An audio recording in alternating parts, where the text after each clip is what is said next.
ওই সুন্দরী তলাটে নতুন নাকি? হায় হায়। প্রতি উত্তরে মেয়েটা ভ্রুকুচকে তাকায়। এমন রাগী মুড দিলে বুকে লাগে তো। এদিকে আসো।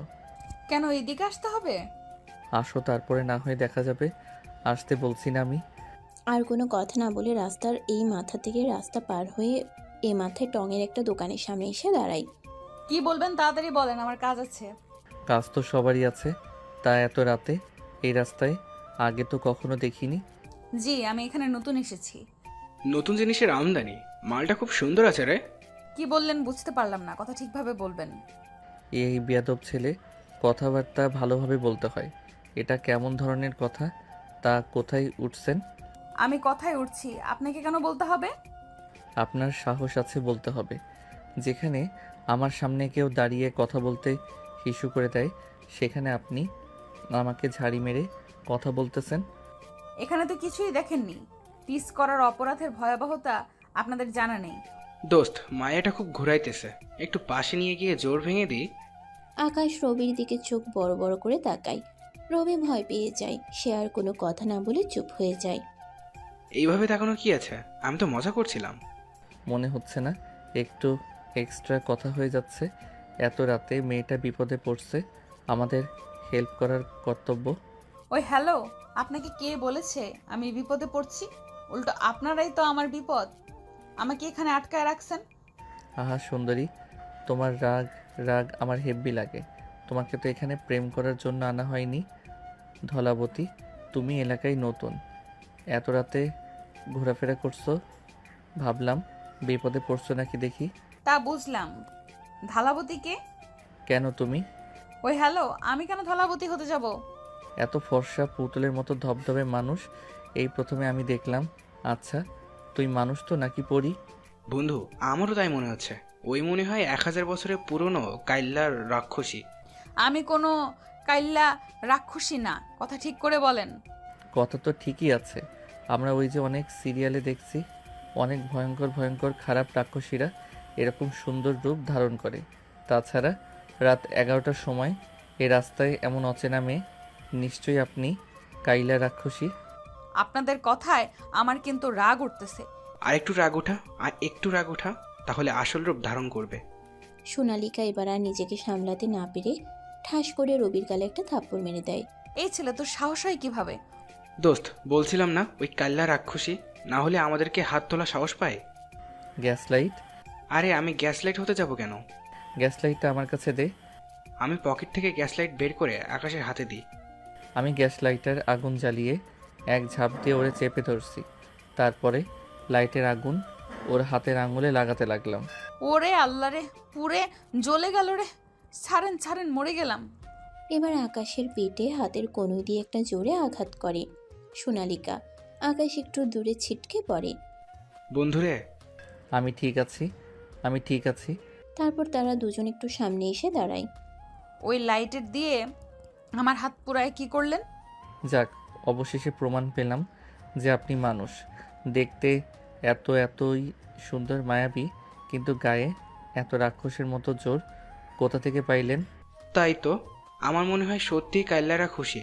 না হয়তো এত জোর কোথায় পাবে? আর একবার পরীক্ষা করা যাক। ওই চিকনা, এই হাত দেখছোস? এক ঘুষি মেরে নাক ফাটিয়ে দিব। চুপচাপ এখান থেকে সর। তারপর তারা মেয়েটার এত রাগী ভাব দেখে রাস্তা থেকে সরে দাঁড়ায়। মেয়েটা অন্ধকারের মধ্যে মোবাইলের আলো দিয়ে হাঁটতে থাকে। কিছুক্ষণের মধ্যে চোখের অন্তরালের বাইরে চলে যায়। দোস্ত, এটা মেয়ে না, কারেন্ট, যে আমাদেরকে বেটে গেল। দেখছি ব্যাপারটা। ও আপনারা এত সময় যাদের কথা বলতে দেখলেন তারা হলো ঢাকা কেরানীগঞ্জের সভাপতি আকাশ এবং সহ সভাপতি রবি। তারা তাদের নেতৃত্বে এই এরিয়াটা কন্ট্রোলে রাখে। বাকিটা গল্পের সাথে থাকেন, জানতে পারবেন। কিরে মা, আমাদের তো কালকে পাঠিয়ে দিলি, তোর আসতে এত রাত হলো। যদি রাস্তাঘাটে কোনো বিপদ হতো তখন কি করতাম বল? কালকে আসতি। আম্মু দিনে জার্নি করাটা বিরক্ত লাগে, তাই রাত্রে জার্নি করি। আর যে মানুষটা সারাক্ষণ বিপদ আপদ ঝামেলা নিয়ে থাকে তাহার আবার বিপদ। এই যে তুই আর ওইদিকে তোর বাপ, তোদের সাথে জীবনেও কথাতে পারবো না গো, পারবোই না। তার বলতে এত রাতে আসলাম, বাইরে দাঁড় করিয়ে রাখবা নাকি? কে গো এত রাতে আসলো? কে আবার? তোমার গুণধর মেয়ে। কাজে কাজ পায় না, সব সময় শুধু অকাজ করে বেড়ায়। আম্মু তুমি আবার শুরু করলে? আগের বার তো গ্রামের সাইডে পোস্টিং ছিলাম, তাই 11টা 12টা এত রাত মনে হতো। আর এখন তো শহর, এখানে রাত 2টাও রাত না। আমি পৃথিবীতে আগে এসেছি, তুই না। না তুমি।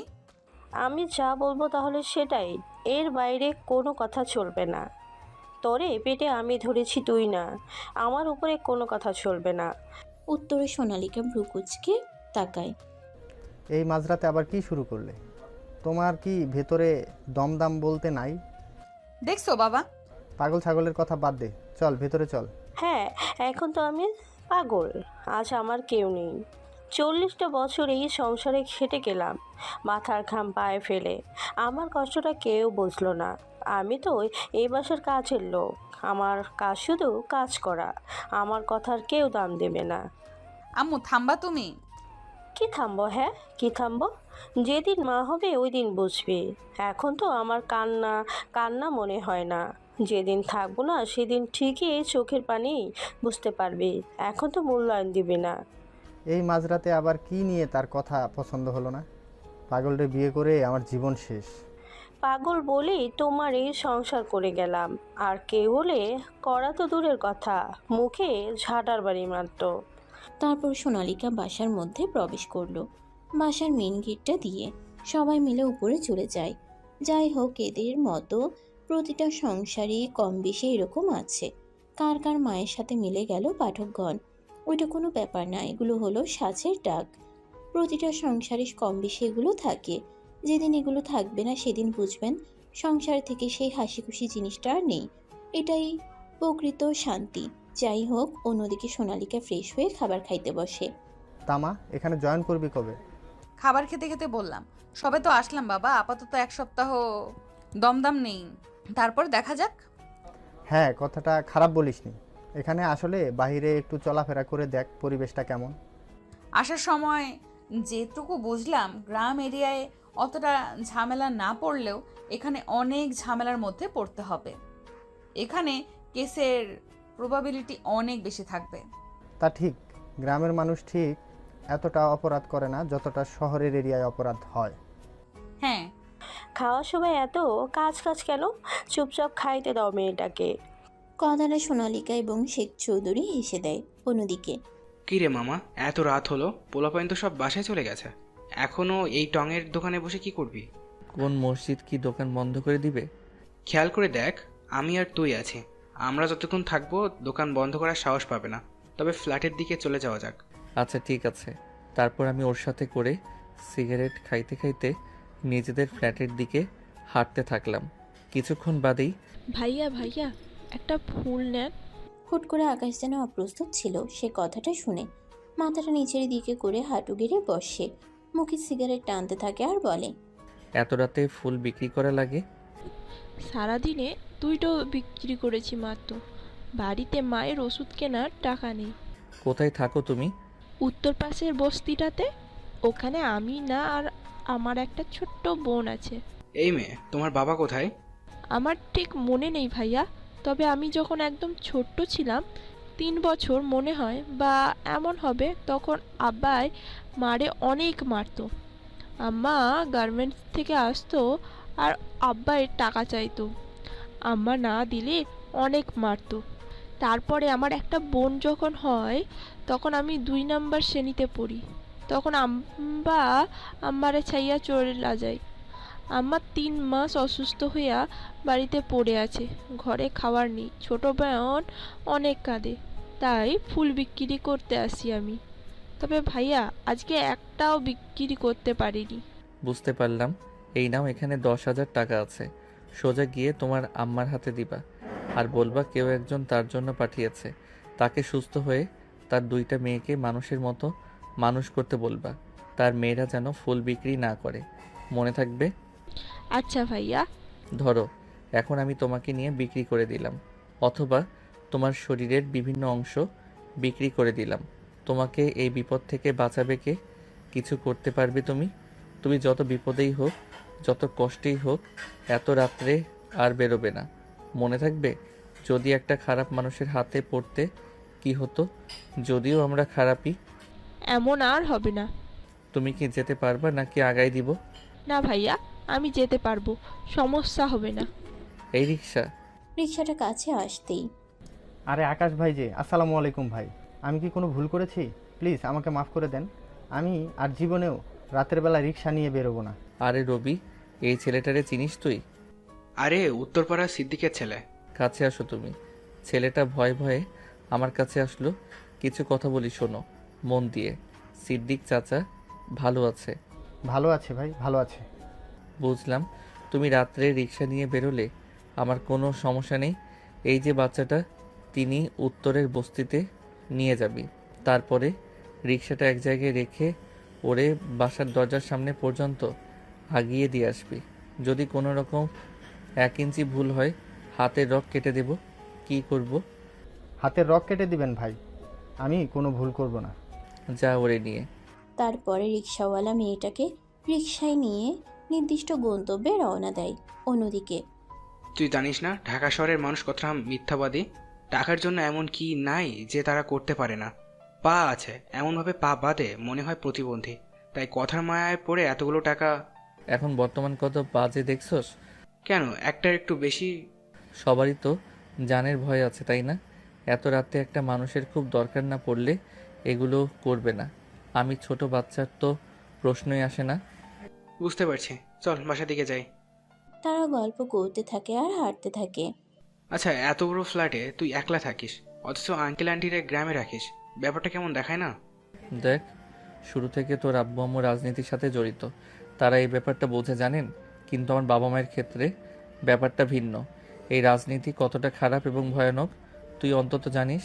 তাই আমি কোনোভাবেই চাচ্ছি না এর মধ্যে আব্বা আম্মু আসুক। কথাটা খারাপ বলিসনি। আকাশের সাথে গল্প করতে করতে একটু আগাতেই আমি আমার বাড়িতে পৌঁছে যাই। আমি সোজা ওর কাছ থেকে বিদায় নিয়ে কলিং বেল বাজাতে সাজ্জাদ চাচার দরজা খুলে দেয়। আপনারা অবাক হচ্ছেন এত রাতে কীভাবে কলিং বেল দেওয়ার সাথে সাথে দরজা খুলে দেয়। আসলে আমার ফেরার প্রতিটা রাতই এমন টাইমে, তাই তার বিষয়টা মুখস্থ আর কি। যাই হোক, আমি আমার মতো বাসায় ঢুকে পড়ি। ও তো বাসায় চলে গেল। তারপর আমি হাঁটতে থাকলাম। 5 মিনিট হাঁটার পরে আমি আমার নির্দিষ্ট গন্তব্যে পৌঁছে গেলাম। এরপর আকাশ তার বাসায় গিয়ে ফ্রেশ হয়ে ঘুমিয়ে পড়ে। এখানে একা থাকায় সে আর নিজে রান্না করে খায় না, সবসময় বাইরে খাবার খাওয়া হয়। পরের দিন কিরে, আমার ফুলটুসি কই? ভাই এই নেন। গ্লাসে ঢেলে দে, তারপর আমি ঢোক ঢোক করে গিলতে থাকলাম। এভাবে চলে গেল 10টা দিয়ে। ভাই খুব সমস্যা তো হয়ে গেছে। আমাদের যে থানার ওসি ছিল না, ওনার তো ট্রান্সফার হয়ে গেছে। এখন নাকি নতুন একজন আসতেছে। আই এম ডেঞ্জারাস ব্রোকেন, মায়ের ভোগ ব্রোকেন না। 10টা বান্ডিল ফেলে দে, ফুসফুস করে লাইনে চলে আসবে।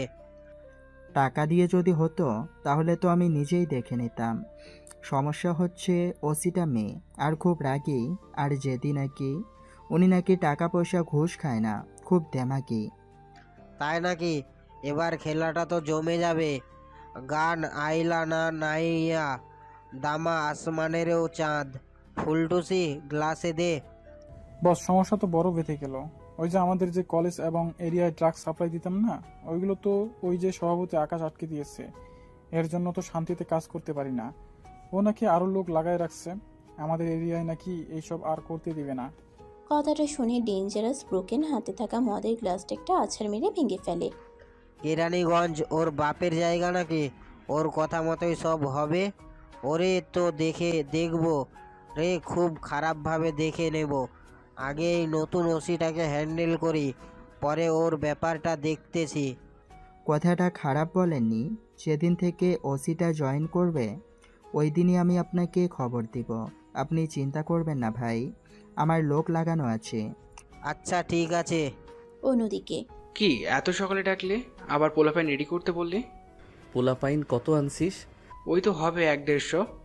দক্ষিণের যে কমিউনিটি সেন্টারের পাশে যে জায়গাটা আছে না, ওই জায়গায় রফিক শালা কন্ট্রাক্টর 10 তলা বিল্ডিং করতেছে। চল, কাজ আছে। এই ব্যাপার? ওই চল সবাই। তারপর লোকজন নিয়ে নির্দিষ্ট জায়গার উদ্দেশ্যে রওনা দেয়। কিছুক্ষণ বাদেই তারা ওখানে পৌঁছে যায়। গিয়ে দেখতে পারে একটা চেয়ারে বসে পান খাচ্ছে আর হিসাব মিলাচ্ছে রফিক। আরে আকাশ ভাই, হুট করে আমার সাথে কে দেখা করতে আসছে? আপনার সাথে দেখা করে জীবনটাকে ধন্য মনে করতেছি ভাই। তা কি খাবেন? দেখেন এই কাজটা তো পেয়ে গেছি। বাব্বা, ভালোই তো। তা কত টাকার প্রজেক্ট? আল্লাহ দিলে ভালোই।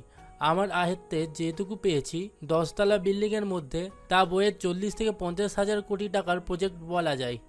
কি বলেন রফির ভাই? 10 তলা একটা বিল্ডিং করতে তো প্রায় 1,20,30,000 কোটি টাকা লেগে যায়। কথাটা আপনি ঠিকই বলেছেন রবি ভাই, তবে সব পার্সেন্ট তো আমার না, আমার ভিতরে যতটুকু ওইটুকুই আর কি বলছি। কত টাকার মধ্যে কাজ করার প্ল্যান করছেন? দেখে শুনে কুমা, সিমেন্ট, রড, বালি ঠিকঠাক মতো কিনছেন তো? না ভাই, এসব করা যায় নাকি? ওরে আমার লজ্জাবতী চিটার রে, তোমার চিটারি দেখলে তো আমার লজ্জা লাগে। এভাবে সুনাম করবেন না ভাই, আমার লজ্জা লেগে যায় তো। তাই নাকি? তা ফটাফট, বেশি না, আমাদের অংশের 5 কোটি রেখে দিয়েন। ক্যাশ দিবেন না ব্যাংক? এত টাকা তো আমার নিজেরই লাভ হবে না। কথা বললেই 1 কোটি করে বাড়বে, 6 কোটি। তুই যে পরিমাণ চিটার আর এমসি কোয়ালিটির লোক, তুই তো অর্ধেক টাকা চুরি করবি এর থেকে। দেখা যাচ্ছে 40 বছরের জায়গায় এই বিল্ডিংটা 10 বছরে ভেঙে যাবে। আমি চাইলেও তোকে আটকাতে পারলেও বাংলাদেশে আনাচে কানাচে তোর মতো লোক আছে, তাদের কে আটকাবে? আর রাষ্ট্রের বড় বড় জায়গায় থেকে যে বড় বড় চুরিগুলো করে, সেগুলো কে আটকাবে? দোস্ত, এত কম টাকা কেন দাবি করলি? ভাই আল্লাহর রাস্তায় কোনো কথা বললেন না, আপনার হাত দুইটা ধরেছি। 6 কোটি আমি পাঠিয়ে দেব। কবে দিবি?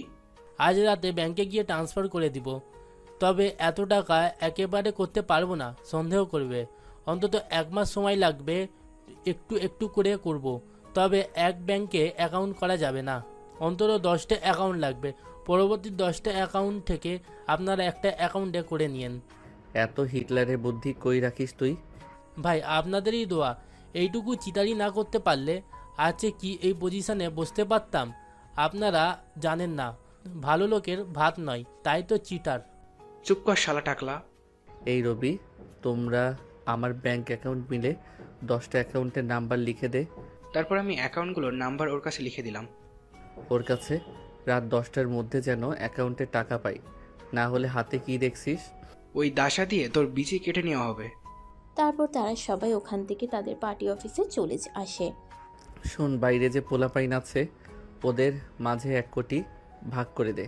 দোস্ত, মাথা পিছু 80-90 হাজার করে পাবো, এত টাকা দেওয়া ঠিক হবে? ভেতরে তো আমরা ডিল করেছি, ওরা দেখেনি কত কি কেমন হয়েছে। এত বড় একটা রাজনীতি করে, এতটুকু মাথায় ঢোকে না? ওদের এভাবে টাকা পয়সা না দিলে হাতে থাকবে? অন্যরা টাকার লোভ দেখায় যদি, আর পোলাপাইন হাতে না থাকলে কিসের রাজনীতি আমাদেরকে ভয় পাবে? কথা অবশ্য খারাপ বলিসনি। তারপর এভাবে দেখতে দেখতে 2 দিন চলে যায়।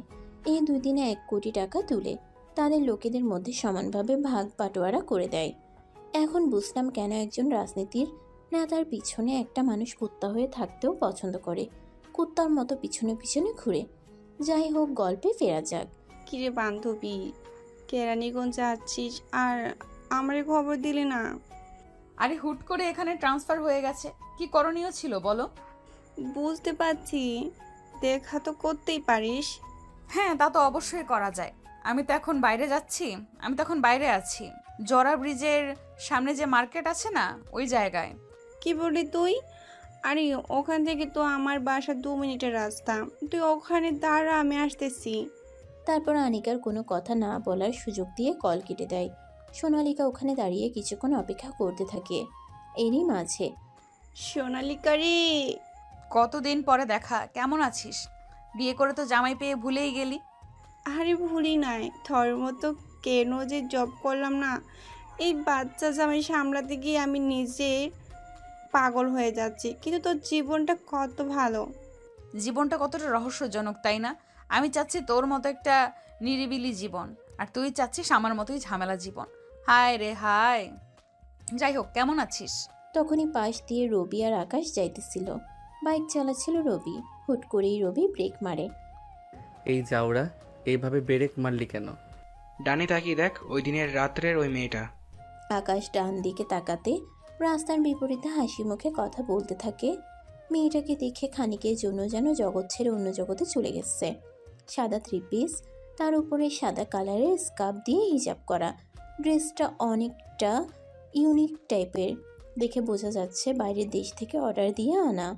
আবার স্কার্ফের উপরে চশমা বজায় রাখা, হাতে কালো কালারের মেয়েদের ঘড়ি এবং পায়ে কালো কালারের হিল।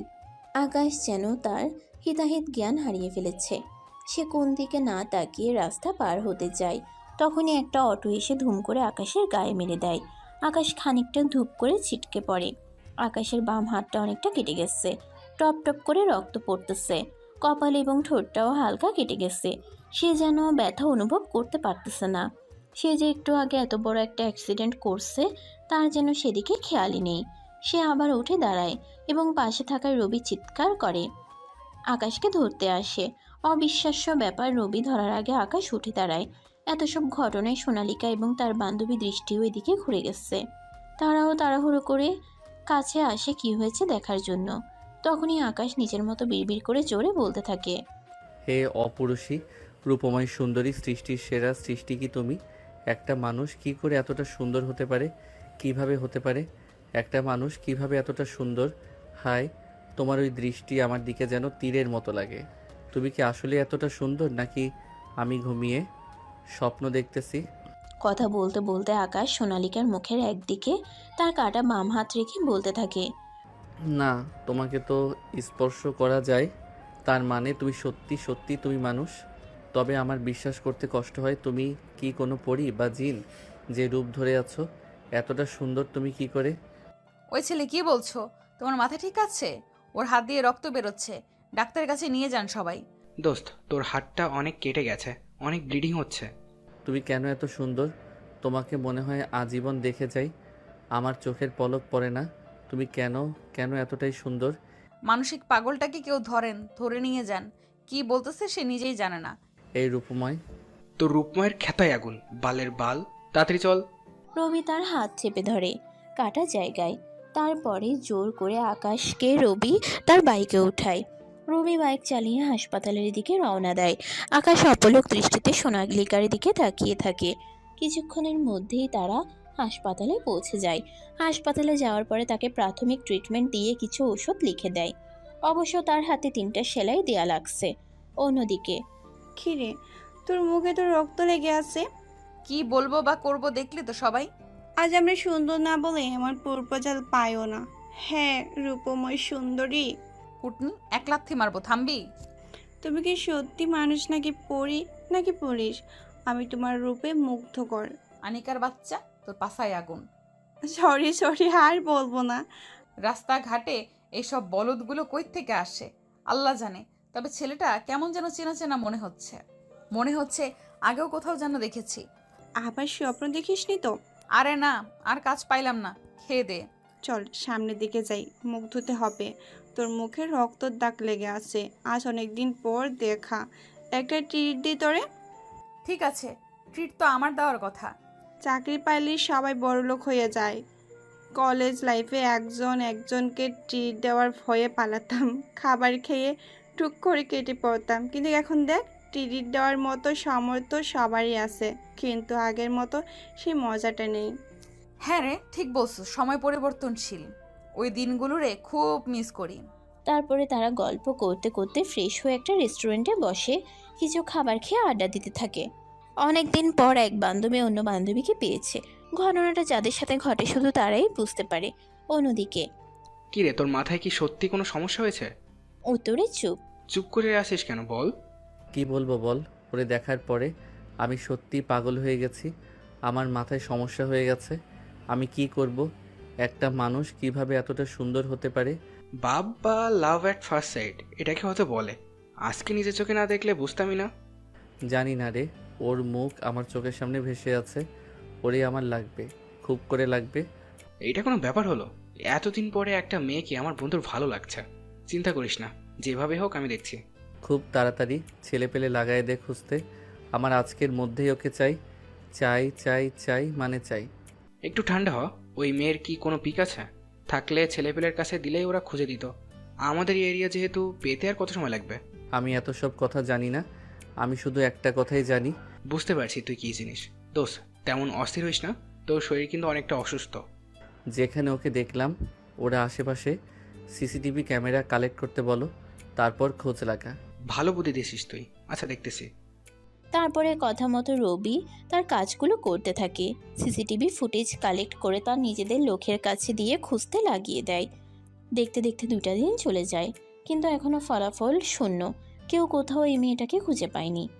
নাম আমার আন্টার্কটিকা, তাই বলে আন্ডারপ্যান্ট মনে করে ভুল ভাবিস না। আমি কিন্তু আন্ডারওয়ার্ল্ডের কিং। ওই আকাশের সাহস হয় কিভাবে এখানে আমাদের চাঁদা আটকে দেওয়া? ওরে তো আমি আন্ডার প্যান্টের মধ্য দিয়ে রাখবো, যাতে একটু হিট হয়। বস, ও কিন্তু খুব ঝামেলা করছে। এমনিতেই আমাদের স্কুল কলেজে মাদক ব্যবসার অবস্থা একেবারে লাঠি তুলে দিচ্ছে। এখন আগের মতো ওপেনলি দিতে পারি না, চুরি করে পরে অল্প একটু ঢোকাতে পারি ঢাকার মধ্যে, তাও তো ধরা পড়ে যায় বেশিরভাগ। ওরে আটকান, না হয় কিন্তু আমরা এখানে থাকতে পারবো না। লোক আমারে খারাপ বললেও আমি কিন্তু বড় একটা নামকরা জাউরা। আমার সাথে শত্রুতা করে ভালো করে নাই। ওরে তো আমি রক্তবিহীন কিস দিব। এইটা আবার কি বস? এটাকে বলে রোমান্স, আমার স্পেশাল রোমান্স। ওর বাড়ির লোক কে কে আছে? ওর বাড়ির লোক দিয়ে কি করবেন? বড় কাউকে শিক্ষা দিতে গেলে কখনো সরাসরি তাকে ধরতে হয় না। প্রত্যেকটা মানুষই দুর্বল তার ফ্যামিলিতে। ফ্যামিলি ধরলে পই পই করে সোজা হয়ে যাবে রাস্তায়। ও আচ্ছা, এই জন্যই কখনো ওর পরিবারকে আমরা দেখি নাই বা শুনতে পাইনি যে ওর পরিবার আছে। আসলেই অনেক চালাক। চালাক যদি না হয় এত বড় একটা নামকরা গ্যাং চালাতে পারে? কথাটা একদম ঠিক কথা বলেছেন বস। ওর যেহেতু পরিবার নেই, তাহলে সোজাসুজি ওর উপর অ্যাটাক করতে হবে। আরে, ওর সাথে ওর চেলা রবি আগের কাজ করত। আস্তে আস্তে ওরে বন্ধুর জায়গা দিয়ে দিছি। ওই রবি জীবন থাকতে ওর উপর অ্যাটাক হতে দেবে না। আরও তো পোলাপাইন আছে, আর না বলি। তা তো বুঝলাম, ওরা তো আর জানবে না। হুট করে এমন এটাকে মরতে হবে যাতে সে সরে যাওয়ার জায়গা না পায়। তাহলে ভাই কালকে করি। কালকে ওদের একটা প্রোগ্রাম আছে, শুনছি মিছিল বের করবে ওখানেই। তোর আসলে মাথায় সমস্যা। মিছিলে এত মানুষ থাকবে, ওর মধ্যে কিছু করা যাবে না। যখন নিরিবিলি অফিস রুমে থাকবে তখন হুট করে। তখনও তো 8-9 জনের সাথে থাকে। পিছনে ফিরিয়ে দেখ আমার লোক কতজন হবে। তাও তো 50 কিংবা 70 জন হবে। তাহলে 8 জন আমাদের সামনে দাঁড়াতে পারবে। কালকেই হোক খেলা। আসলে আমি একটা নামকরা জাউরা। বস, আপনি নিজের সুনাম করলেন না বদনাম? যে লোক নিজের বদনাম শুনে নিজেই নিজেকে বদনাম করে আনন্দ পায়, তাহলে সেই লোক যাই বলে তাতেই তার সুনাম। আপনার থেকে অনেক কিছুই শেখার আছে। তা তো ঠিকই, এত বছর কি বাল শিখতে পারলি? বস, একটা সমস্যা হয়েছে। এত বড় মারামারি হবে, আগের ওসি থাকলে কিছু টাকা পয়সা দিয়ে সেটিং করতে পারতাম। কিন্তু কালকে তো যতটুকু আমার কাছে খবর আছে, ওই বলেছিলাম না ওই মহিলা ওসি জয়েন করবে। মাইয়া মানুষের কাজ রান্না বান্না করা, এইসব দেখলে তারা ভয় পাবে, কিছু করতে পারবে না। বাদ দে তো। তাহলে আমি এদেরকে নিয়ে সব কিছু প্ল্যানিং করে ফেলি। সব কিছু প্ল্যান করে আমাকে জানা, তারপর যেখানে যেখানে ভুল আছে আমি এগুলো ঠিক করে সাজিয়ে দিচ্ছি। তারপরে তাদের মতো তারা কাজ করতে থাকে। কিরে, মেয়েটার কি খুঁজে পাইছিস? না রে, অনেক খুঁজেছি, পাইনি তো। তোরা বাল একটা কাজেরও না। একটা মেয়ে কি হাওয়া হয়ে যাবে যে তারে খুঁজে পাবি না? আরে খুঁজছি তো, পেয়ে যাব, আর একটু সময় দে। আচ্ছা, কালকে মিছিলের কি করবি? আমার মন মেজাজ ভালো না, তোরা গিয়ে মিছিলটা করে আয়। তুই না গেলে তো হবে না। সবাই তো মিছিল দেখে না, দেখে যে মিছিলে কে কে আছে। আচ্ছা, পোলাপাইনদের সব রেডি রাখিস, বাকিটা দেখবো নে। তারপরে রবি তার মতো সব কিছু গোছাতে থাকে মিছিলের জন্য। অন্যদিকে আকাশ এক চেয়ারে বসে উদাসীন হয়ে কি ভাবতে থাকে। এভাবে দেখতে দেখতে দিনটা কেটে যায়। পরের দিন সুন্দরভাবে মিছিলটা সবাই মিলে পরিপূর্ণ শেষ করে। মিছিলের সময় আশেপাশে অনেক পুলিশ ছিল যাতে কোনো বিশৃঙ্খলা না হতে পারে। মিছিল শেষ করে যে যার মতো চলে যায়। অন্যদিকে আকাশ, রবি এবং তাদের কিছু কাছের বড় নেতা কর্মীরা তাদের অফিসে বসে রেস্ট নিতে থাকে। তখনই কোথা থেকে কারা যেন এসে উড়াধুরা রুমটাকে লক্ষ্য করে গুলি করতে থাকে। উপায়ান্তর না পেয়ে যে যার মতো এদিক ওদিক পালাতে থাকে। দোস্ত, আমাদের উপর আক্রমণ হয়েছে, তুই আমার সাথে আয়। আরে সবাইকে রেখে কোথায় যাব আমি? আমি আছি না, এই দিকটা আমি সামনে নেব। তোকে ওয়াশরুমে ঢোকার লক করে রাখি, তুই ভেন্টিলেটর দিয়ে উপরে উঠে বসে থাকবি। তোর কি মাথায় সমস্যা? আমি যদি এখান থেকে সরে যাই ওদের সাথে পারবে? ওরা সংখ্যায় কত দেখেছিস? কিছুক্ষণ আগে মিছিল শেষ হলো, সবাই এখনো বাসায় যায়নি। আমি সবাইকে ইনফর্ম করে দিচ্ছি, ওদের আসা পর্যন্ত তোকে লুকিয়ে থাকতে হবে। এই আকাশ কখনো কাউকে ভয় পায় না। আজকে অ্যান্টার্কটিকার একদিন কিংবা আমার একদিন। অনেক সুযোগ দিয়েছি, ড্রাগস দিয়ে পুরো কিশোর বাচ্চাদেরও ধ্বংস করে দিচ্ছে। অনেক ছাড় দিছি, আজকে আর ও বেঁচে থাকবে না। বাস্তবতা আলাদা, এখানে এভাবে গোলাগুলি হলে তোর গায়ে লেগে যেতে পারে, তুই একটু সেফ। আলবাবা মতিঝিল, সবাই ভালোবাসে আমাকে জাউরা বলে। আহো রোমান্টিক জাউরা। আমি না অনেক রোমান্টিক, বিশ্বাস করো সোনা পাখি। তবে রোমান্টিকতার পাতায় আজকে আকাশ সোনা তুমি বাঁচতে পারবে না। আজকে তোমার বন্দুকের নল দিয়ে ইষ্টু ইষ্টু ফুটো করে দেব। খুব বেশি ব্যথা পাবা না, অল্প ব্যথা দিব, হুশ করে মরে যাবে। জীবনে অনেক জ্বালাইছিস, এতদিন তোকে সুযোগ দিলেও আজকে তুই বেঁচে যাইতে পারবি না, তোর চ্যাপ্টার এখানেই শেষ। সিংহ যখন কথা বলে পাশ থেকে কুত্তার বাচ্চাকেও ঘেউ ঘেউ করতে হয় না। এটা আইন পরিপন্থ। এর একমাত্র শান্তির পরিচয় সিল মেরে দেওয়া। ওহ বস, যত দেখি আপনার উপরে ততই ফিদা হই। শালারে এখনই মেরে দেই। দেখা যাবে কে কাকে আগে মারবে। আরে ও মন্দির পুত, গলাগলি না থামালে এত সময় তো ফুটিস হয়ে যাইতি। তোদের জন্য স্পেশালভাবে ১,৫০০ রাউন্ড আনা হয়েছে। এই দেখ, মাঝে একটা দাগ দিয়ে দিলাম। এই দাগের এই সাইডে আমাদের পিছনে তাকিয়ে দেখ কত। আর তোর দিকে মাত্র ৬ জন, ৩ জন তো আগেই কেল্লাফতে। আমি কিন্তু আমার আপন মানুষের মৃত্যুর হিসাব বাকি রাখি না, সব সমান সমান করে দেই। তাই বুঝি সোনা? আসো একটা উম্মা দিয়ে দিই। বন্দুকের নল দিয়ে দেবো নাকি ঠোঁট? তুমি নিঃশ্বাস নিতে পারলে তো দিতে পারবে। ওই শালা ভয় পায় না কেন?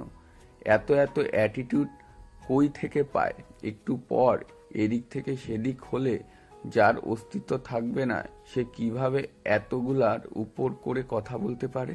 পৃথিবীতে দুইটা জিনিস মনে রাখবি, একটা জিনিস তুই, আরেকটা জিনিস তুই। মানে? রবি এবং সবাই মাথা নিচু করো। কথাটা বলতেই রবি এবং তার পাশে থাকা ৫ জন ফ্লোরে শুয়ে পড়ে। আকাশ পাশে তার পায়ের কাছে একটা সুইচ টিপে দিতে নিচের ফ্লোর ফাঁকা হয়ে নিচ থেকে বড় একটা মেশিন গান উঠে আসে। কোনো কথা না বলে মেশিন গান দিয়ে ঝরঝর করে গুলি করতে থাকে। সেকেন্ডের মধ্যে সবার বুক এ4 থেকে চিরে O4 হয়ে যায়। এভাবে 2টা মিনিট চলে যায়। আকাশ বড় আর্টিলারি মেশিন গানটা রেখে আন্টার্কটিকার সামনে গিয়ে দাঁড়ায়। ইতিমধ্যে আন্টার্কটিকার প্রায় 2টা গুলি লেগেছে। এবার সংখ্যা কত? ভাই, আমাদের ভুল হয়েছে, মাফ করে দেন। আর কখনো এমন হবে না। একটু আগে না খুব ফটর ফটর করছিলে? আকাশ চুপচাপ আন্টার্কটিকার সামনে গিয়ে পায়ে ঠাস ঠাস করে আরো 2টা গুলি করে দেয়। ভাই আমাকে মাফ করে দেন, আমি আর জীবনে এসব করব না। আমার আর মুখ দেখবেন না, আমি সবকিছু ছেড়ে ভালো হয়ে যাব। আমার জীবনটা ভিক্ষা দেন। এরিয়ার কোনোভাবে সুযোগ দেওয়া যাবে না। এসব মানুষ কখনো ভালো হবার মতো না, এরা এমন মেন্টালিটির মানুষ না। সত্যি আমরা ভালো হয়ে যাব। আমাদের ছেড়ে দিন। তোদের আজকে থাম তুই। আজকের পরে যদি এ ঢাকা শহরে কখনো তোদের মাদক সাপ্লাই করতে দেখি, আজকে পাই গুলি করছি, কাল সরাসরি বুকে করব। মনে রাখিস, মাপ চাওয়ার মতো আর সুযোগটা পাবি না। তখনই ফোর্স চারদিক থেকে ঘিরে ফেলো। কথাটা শুনে পুলিশের টিম ফোর্স চারদিক থেকে সব ঘিরে ফেলে। শুনলাম এই শহরে বড় মাফিয়া হয়ে গেছিস তোরা। আমার জয়েনের প্রথম দিনই এইভাবে গোলাগুলি শুরু করলি? এই রে, তোরা করছিস কেন? তোরা করছিস কি? এতগুলো জীবন তোরা নিয়ে নিলি? তোরা কি নমরুদ নাকি? তোদের মায়া দয়া নেই? কিভাবে পারলি? এদেরও তো বাচ্চা আছে, মা আছে, সংসার আছে। তোদের হাড্ডি থেকে মাংস খুলে নিব আমি। দোস্ত সেই মেয়ে। কথাটা যেন আকাশের কানেই যাচ্ছে না। অবলোক দৃষ্টিতে সোনালিকার দিকে তাকিয়ে আছে। কিছু সেকেন্ড বাদে যে চোখের পলক ফেলতে হয় সেটাও যেন সে ভুলে গেছে। অপলক দৃষ্টিতে তাকিয়ে, ম্যাডাম, আমরা মারিনি। ম্যাডাম দেখেন আমার পায়ে কতগুলো গুলি করেছে, অন্যায় ভেবে কিভাবে আমাদের সবাইকে মেরে দিল। এটাই কি আমাদের দেশ? এমন স্বাধীনতাই কি আমরা চেয়েছি? কোথায় আইন ব্যবস্থা, কোথায় প্রশাসন? আহারে, কুত্তার লেজ কখনো সোজা হয় না, আর তোরা কখনো সোজা হবি না। ম্যাম, এরাই আক্রমণ করতে আসছিল, আমরা শুধু আত্মরক্ষা করেছি। হত্যা অপরাধী হত্যা, এর বাইরে কিছুই নেই। আত্মরক্ষা করতে গিয়ে এতগুলো মানুষ হয়ে যাবে। আপনারা পুলিশকে কল দিতেন। আমাদের কেন বাইরে থেকে কল দেওয়া শুনে আসতে হলো যে ম্যাডাম ভেতরে অনেক গুলাগুলি হচ্ছে? ম্যাডাম, বোঝার চেষ্টা করেন, বিষয়টা ভিন্ন। আরে এইটাই সেই ছেলেটা না? ওই দিন আমার সামনে অ্যাক্সিডেন্ট তুমি করেছিলে না? সে নির্লজ্জ বেয়াদবটা আজও কেমন ক্যাবলা কান্তের মতো তাকিয়ে আছে। এক থাপ্পড় দিয়ে দাঁত ফেলে দিব, দাঁত ভেঙে ফেলবো। প্রতি উত্তরে কোনো কথা না বলে আকাশ অপলক দৃষ্টিতে তাকিয়ে আছে। এবার আর সোনালিকা সহ্য করতে না পেরে, এমনিতে তার মাথা গরম ছিল, গিয়ে ঠাস করে আকাশকে একটা থাপ্পড় মেরে দেয়। এই বেয়াদব কোথাকার, তোর বাড়িতে মা বোন নেই? কথা শেষ নাই হতে আকাশ তার হাতটা দিয়ে তার মুখে হাত দিয়ে কপালে একটা চুমু এঁকে দেয়। এটা কি হলো? তুমি কি করে এতটা সুন্দর হতে পারো? হ্যাঁ প্রিয়সী, কি করে পারো তুমি এতটা মায়াবী হতে?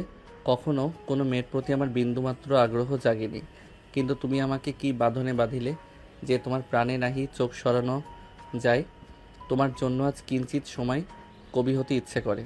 এতটা সুন্দর কেমন করে হে অপরূপসী রূপময় সুন্দরী বালিকা, দুর্দশা মায়াবী। আর কি বলে আমি তোমাকে সম্বোধন করব? কি বললে আমি আমার মন উজাড় করে তোমাকে সবটা বলতে পারবো? কি বললে, কি করে আমি আমার সব কথাগুলো তোমাকে শোনাতে পারবো? এই খুনি ছেলে, কথা ঠিক করে বলবি। তোর মতো কিশোর গ্যাংয়ের লিডাররা কখনো ভালো হতে পারে না। তোরা 1-2-তে মানুষ মারিস। ম্যাডাম, ও তো বেজন্মা, ওর জন্মের ঠিক নেই। পাড়ায় পাড়ায় টিপ মেরে ওরে জন্ম দিছে ওর মা, তাই মেয়েদের দেখলে এসব কথা বলে। কথাটা শুনে আকাশের যেন রক্ত মাথায় উঠে পড়ে। সে আর নিজের মধ্যে নিজেকে খুঁজে পায় না, এক হিংস্র বাঘে রূপান্তরিত হয়ে যায়। কোনো ছেলেই হয়তো তার সামনে তার মা বাবাকে নিয়ে এমন কথা বললে সহ্য করতে পারবে না। আকাশেও তার বেলায় একই রকম। আশেপাশে এতগুলো পুলিশ ফোর্স, তারপর আকাশ দৌড়ে গিয়ে ওর গলা টিপে ধরে, এসে ধরে ধরে দেওয়ালে চেপে ধরে। দেওয়ালে চাপতেই সাথে সাথে সব পুলিশ ফোর্স সবাই মিলে আকাশকে ছাড়ানোর চেষ্টা করে, তবে কিছুতেই কোনো কিছু হয় না। এভাবে 5টা মিনিট চলে যায়। এই 5 মিনিট সামনে থাকা ছেলেটা দুনিয়ার মায়া ত্যাগ করে চলে গেছে, তাও তার ডেড বডি ওভাবে চেপে ধরে আছে, আর হিংস্র বাঘের মতো গর্জন করতেছে আকাশ। হেই এই একটা সময় অবস্থা বেগতিক দেখে সোনালিকা আকাশের সামনে গিয়ে তার গলা চেপে ধরে এক ধাক্কা মারে। কিছুটা দূরে ছিটকে পড়ে আকাশ। তখনই আকাশ আবার ছুটে যাবে ওই মেয়েটাকে থাপ্পড় মারতে, হাত উপরে তোলে। এরপর যখন দেখে সোনালিকা হাতটা সে নামিয়ে ওই জায়গায় বসে পড়ে আর মা মা বলে চিৎকার করতে থাকে। মা, মা গো, ও মা। আকাশ, কথাটা বলেই দৌড়ে গিয়ে রবি আকাশকে জড়িয়ে ধরে। সময় নষ্ট না করে সোনালিকা সবাইকে হ্যান্ডকাপ পরিয়ে দেয়। তারপর সবাইকে নিয়ে যখনই বাইরে বেরোবে তখনই সোনালিকার ফোনে কল আসে। হ্যালো, তুমি কি সোনালিকা বলতেছো? এই থানার ওসি বর্তমান। জি, আমি সোনালিকা বলতেছি। আমি এএসপি প্রকাশ চৌধুরী। আশা করি আমাকে চিনতে পারছো। Yes sir. হ্যাঁ, আপনাকে কেন চিনব না? কোনো কি সমস্যা হয়েছে? আমি কি কোনো ভুল করেছি স্যার? দয়া করে আমাকে জানাবেন। তুমি কোন অর্ডারে NS/2 রোডে তুমি রেড করছো? তোমাকে কি উপর থেকে পারমিশন দেওয়া হয়েছে? আসলে স্যার, এখানে প্রচুর পরিমাণে গোলাগুলি হচ্ছিল। আশপাশ থেকে সাধারণ জনগণ বারবার ফোন দিয়ে থানায় বলতেছিল যেখানে নাকি এই অবস্থায়, তাই আমরা এখানে এসেছি বিষয়টা পর্যবেক্ষণ এবং দেখতে, যাতে বড় কোনো দুর্ঘটনা হয়। ছোট মানুষ, এত বোঝা ভালো না। গেটের বাইরে মিডিয়া অপেক্ষা করছে। অনেক কষ্টে তাদের আটকে রাখছে ভিতরে ঢোকা থেকে। বাইরে গিয়ে বলবেন 2টা গ্রুপের মধ্যে সামান্য গোলাগুলি হয়েছে। দেশে সামান্য কিছু মানুষের ক্ষয়ক্ষতি হাতে পায়ে রয়েছে। খুব দ্রুত তারা সুস্থ হয়ে যাবে। এত বড় মিথ্যা বলতে পারবো না স্যার আমি। এখানে আরো অনেক 60-70 জনের উপরে ডেট, কিভাবে কি বলবো? তোমার মাথায় ঘিলু আছে? এটা যদি বাইরে জানাজানি হয়, প্রশাসনের উপরে কি পরিমাণে চাপ আসবে। দেশের বদনাম হবে, আইন শৃঙ্খলা বাহিনীর বদনাম হবে। যা হয়ে গেছে তা হয়ে গেছে। যা বলছি, যে অর্ডার করা হয়েছে তাই কর। বেশি পাকনামো করা ভালো না। এক কথা যেন এদিক ওদিক না হয়। This is my order. কথাটা বলে এএসপি ফোন কেটে দেয়। বাধ্য হয়ে ইচ্ছা থাকা না সত্ত্বেও সোনালিকা বাইরে গিয়ে যেমন বলছে মিডিয়ার কাছে ঠিক তেমনই ঘটনা উপস্থাপিত করছে সোনালিকা। তার বিবেক হাজারবার বাধা দিচ্ছিল, হাজারটা গিল্টি ফিল হচ্ছিল, তারপরও উপর থেকে অর্ডার, তার কিছু করার নেই। সে চুপচাপ জায়গাটা সিল করে দেয়, সাধারণ মানুষের প্রবেশ নিষেধ। সে তারপরে তার পুলিশ অফিসারদের লাশগুলো গোপনে সরিয়ে ফেলার পারমিশন দিয়ে চুপচাপ আকাশ এবং তার কিছু লোক এবং যাদের গ্রেফতার করছে সবাইকে পুলিশ ভ্যান গাড়িতে তুলে থানায় নিয়ে চলে যায়। এভাবে চলে যায় কিছুক্ষণ। দেখতে দেখতে ওই দিন রাত চলে যায়। পরের দিন এ কি কারা দেখছি মুই আপনি এখানে? প্রতি উত্তরে নিশ্চুপ। কি হলো, কথা বলেন না কেন ভাই? নতুন ওসি আসার পরে কি আপনার পাওয়ার কাজে লাগেনি? এবার তো শুনছি একটা দুইটা না 50টার উপরে মার্ডার করছেন। গরম আন্ডা দিবে এবার। তুই আমারে চিনিস? ভালো করে চিনি। আমার সাথে এভাবে কথা বলার তোর ভিতর থেকে সাহস হচ্ছে? আরে ভাই রাগ করেন কেন, আমি তো মজা করছি। তাই বুঝি? তোদের ম্যাডাম কখন আসবে? কেন, তার ডিউটি টাইম 9টার দিকে। ও আচ্ছা। ভাই কিছু লাগলে বলবেন। ফোন আছে না, ফোন দে। এখন আবার ফোন দিয়ে কি করবি? কেন, বউ নিয়ে বাসর করব? তাহলে তোর কি মনে হয় এখন কি করতে পারি? ভাই এই যে ফোন নেন। আকাশ ফোনটা হাতে নিয়ে একটা নাম্বারে ডায়াল করে কল দেয়। কিছুক্ষণ কলটা বাজতে রিসিভ হয়। কে রে? আকাশ। গ্যাংস্টাররা আমার ফোনে কল করে, পাওয়া যায়? করে করে, হাতি গর্তে পড়লে না চাইতেও সব কিছু করতে হয়। তা হঠাৎ করে কি মনে করে?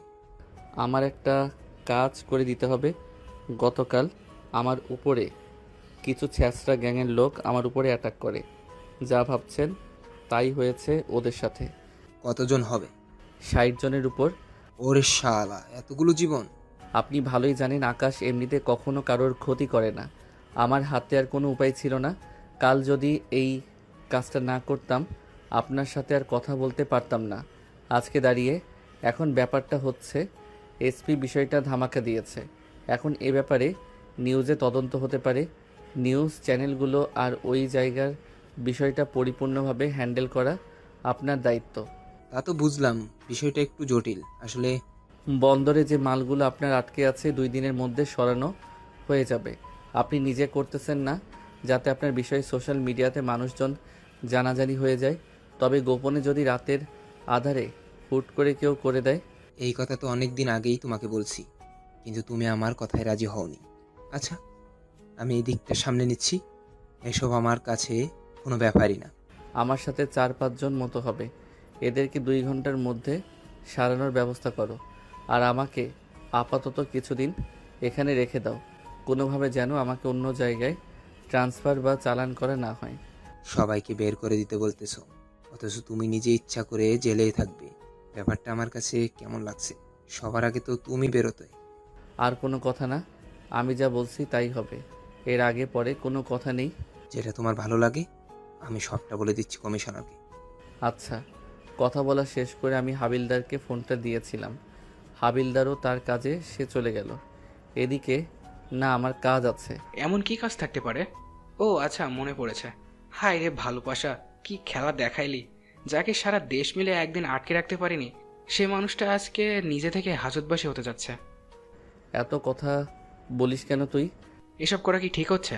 আমরা তো চাইলেই জোর করে ওকে আমাদের হেফাজতে নিতে পারি। পৃথিবীতে আর যাই হোক জোর করে কখনো মন, ভালোবাসা, মোহাম্মত হয় না। সেটাই তো দেখতেছি। গ্যাংস্টার আকাশও প্রেমে পড়লো শেষমেশ, তাও পুলিশের প্রেমে। তারপর এভাবে দেখতে দেখতে কিছুক্ষণ চলে যায়। হুট করে সাদা ধবধবে দুধের মতো চেহারা যুক্ত শরীরে পুলিশের ড্রেসে পরিহিত একটা মেয়ে চুপচাপ প্রবেশ করলো। আসসালামু আলাইকুম। Salute ma'am. কালকের ফাইলগুলো ঠিক আছে? জি ম্যাম, আপনার ডেস্কে রাখা আছে। ও আচ্ছা, বুঝতে পারছি। তারপর আমি চুপচাপ আমার ডেস্কে গিয়ে বসলাম। টুপিটা টেবিলের উপরে রেখে কফিটা হাতে নিয়ে এক চুমুক দিয়ে ডানে ঘুরতেই দেখি কালকে ধরা আসামিগুলো আমার দিকে অপলক দৃষ্টিতে হা করে তাকিয়ে আছে। আমি খানিকটা অবাক হলাম। যেখানে পুলিশের আসামির সম্পর্ক লুকোচুরি ভয়, এখানে এরা ব্যতিক্রম। এতদিন তো গ্রামে যখন ট্রান্সফার ছিলাম এগুলো দেখেছি, এখন শহরে আসার পরে বিষয়টা ভিন্ন। আমি তাদের দিকে ভ্রু কুচকে তাকালাম। এই আপনারা সবাই হা করে এদিকে কি দেখেন? এই তোর ওই দিকে তাকাস কেন? চোখ তুলে নিব কুত্তার বাচ্চা সবগুলো। তোদের ভাবি লাগে? কথাটা শুনে সাথে থাকা সবাই ভয় পেয়ে যায় কিছুটা। চুপচাপ সবাই অন্যদিকে ঘুরে দাঁড়ায়। এই ছেলে, আপনি কি বলছেন? মাথা ঠিক আছে? লাঠি দেখেছেন? মায়ের কিন্তু একটাও মাটিতে পড়বে না। আপনাদের মতো গুন্ডাগুলোকে যে কেন প্রশ্রয় দেয় উপর মহল, আল্লাহ পাক উনি ভালো জানেন। সোনা পাখি, এগুলো রাজনীতির খেলা। তোমার মতো গোলুমুলু বাবু কি এগুলো বোঝে? বোঝে না তো। তারা যদি আমাকে প্রশ্রয় না দেয়, তাদের কাজ কে করে দিবে? তাদের ভোটের ব্যবস্থা কে করে দিবে? তারা এমন পাওয়ারফুল হওয়ার পরেও তোমাদের মতো গুন্ডার সাহায্য লাগবে? এক মিনিট, কি সব নামে তুই আমারে ডাকিস? থাপড়াইয়া দাঁত ভেঙে দিব।